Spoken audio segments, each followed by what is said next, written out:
என்னாச்சு? மாவில இருக்குல்லப்பா, அதை எடுத்து நெய்யை தூக்கி இப்படி கோதி கோதி ஊத்துதான். இவ அங்க ஊத்த ஊத்த யாகம் வளர வளர ஆண்டவனுக்கு பொறுக்கல. ஆண்டவனுக்கு பொறுக்கல. ஏன்னா ஆண்டவனுக்கு யாகம் பிடிக்காதுல்ல. சும்மா எரி ஊத்துதா. என்ன? ஓம் நமச்சிவாயா, ஓம் நமச்சிவாயா, ஓம் நமச்சிவாயா, ஓம் நமச்சிவாயா. அவர் கண்ணுல புற முட்டுது. அப்ப அட்டகாளி 8 பேர் வளர்த்த யாகமானது ஒரு புகை மூட்டமாக கைலாசத்திற்கு போய் ஆண்டவனுக்கு வெக்க தாங்க முடியலையே என்று சொல்லி பார்வதி அழைத்து எப்படி எப்படி அழுது புலம்புகிறா. எப்படி அம்மா கண்ணீரோடு அழுது புலம்புகிறா. வாடி பெண்ணே பார்வதியே, காளியம்மா வளர்த்த கடவுளுக்கு ஒரு கலையே, மாரியம்மா வளர்த்தையாகும் மன்னனுக்கு ஒரு கலையே. பகவானோ சொன்ன போது முத்து முத்தா கண்ணீரையோ முகமெல்லாம் வடிக்கிறாரே.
மங்கனுக்கு பொறுக்கலையே, மன்னனுக்கு பொறுக்கலையே.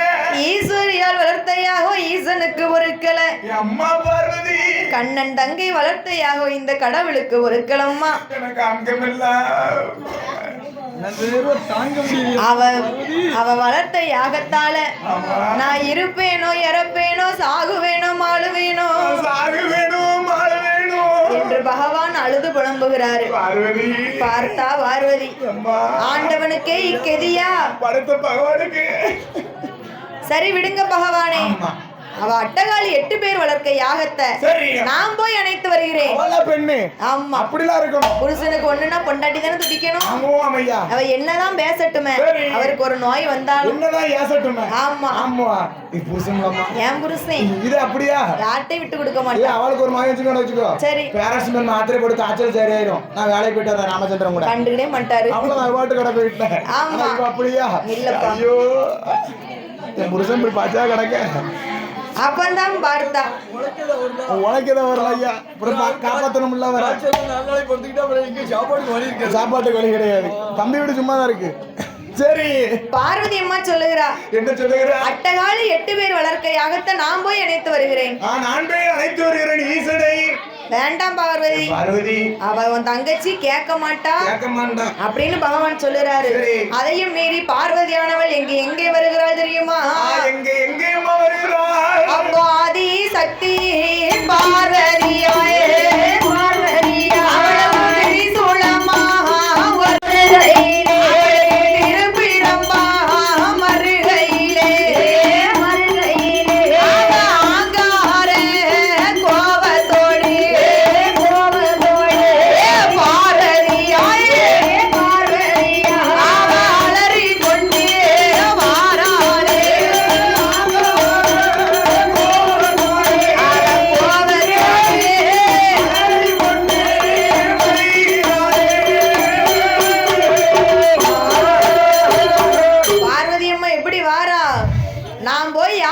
அணைத்து வருகிறேன் என்று சொல்லி திருப்பிரம்பு திரிசூலம் வேப்பிலை எல்லாம் எடுத்துக்கொண்டு கையில் எடுத்து ஆங்கார கோபத்தோடு வாரா. அவ யாரு? காளியம்மா. யாரு யாரு? அவ வழக்க யாகத்தை நான் போய் அணைத்து வருகிறேன் நான் சென்று அழைத்து வருகிறேன் என்று சொல்லி அவ வளர்க்கிற யாகத்து பக்கத்துல வந்து நிக்கா. ஏ அம்மா காளியம்மா, அம்மா மாரியம்மா, நீ வளர்க்கிற யாகத்தால என் பகவான் பாடா படுதாரு. காளியம்மா, அதுல நீ வளர்க்கிற யாகம் என் கணவன் உடம்புலாம் வேதனை தாங்க முடியல. வேதனையா இருக்குல்ல? உனக்கு வேதனையா இருக்கா? ஆமா. சரி, இந்த யாகத்தை நீ தான் அணைக்கணும். ஆமா பார்வதி. ஏ பார்வதி, ஏ அம்மா பார்வதி, எங்களால இந்த யாகத்தை அணைக்க முடியாது. ஆமாவோ அம்மையா, அப்படியே அணைக்கணும்னு சொன்னா நீயே போய் உள்ள இறங்கு. ஆமாவோ அம்மம்மா அப்படின்னு சொல்லி சரி அட்டகாளி 8 பேர்களும் சொல்லிட்டாங்க. அட்டகாளி 8 பேரும் சொல்லும்போது அப்போ பார்வதியானவள் ஆங்கார கோவத்தோடு என்ன செய்கிறாள் பாருங்க. ஈசன் தேவி பார்வதியானவள். அப்போ ஆதிசக்தி பார்வதியா பார்வதியா அகினியில் இறங்கு.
யாகத்தை அணைக்கணும்னு சொன்னா பார்வதி நீயே இறங்கு அப்படின்னு அட்டகாளி 8 பேரும் விளையாட்டு போக்குல சொல்லிருக்காங்க. விளையாட்டு போக்குல சொன்னாலும் அங்க பாதிப்புல இருக்கிறது யாரு? யாரு? பகவான் அல்லவா? பகவான் பாதிச்சுக்கிட்டு இருக்காரு. பார்வதிக்கு கணவன் தானமா பகவான். ஆமா. அவர் வேதனையில இருக்கும்போது பார்வதிக்கு இந்த உசுறு இருந்தா என்ன போனா என்ன என்று சொல்லி தானே என்னுறா. ஆமா.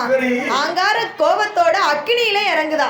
அக்கினியில இறங்குறாள் அல்லவா ஹரிராமன் தங்கையம்மா. அப்பதான் பார்த்தா அட்டகாளி 8 பேரும் ஏ அக்கா காளியம்மா மாரியம்மா பார்வதியை நம்ம சும்மா தான் இறங்க சொன்னோம்.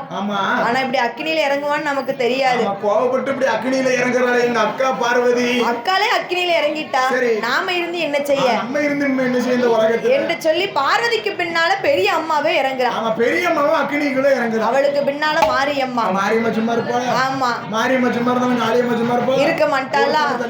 அவ அட்டகாளி 8 பேரும் பார்வதிக்கு பின்னால ஓடுதா. ஆமா, ஒருவருக்கு பின்னாலே ஒருவர் அக்கினியில இறங்குகிறார்கள் அல்லவா. அப்படி அக்கினியில இறங்கும் போது யாகம் அது அணைஞ்சு போச்சு. ஐயா பார்கடலில் பள்ளி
பகவான் தீர்த்தம் கொண்டு தெளித்து அட்டகாளி 8 பேரும் ஆங்கார கோபத்தோடு மறுபிறவி எடுத்தான். ஆமா, ஆண்டவன் பகவானிடத்திலே வரங்களை எல்லாம் வாங்கி கொண்டு எந்த ஒரு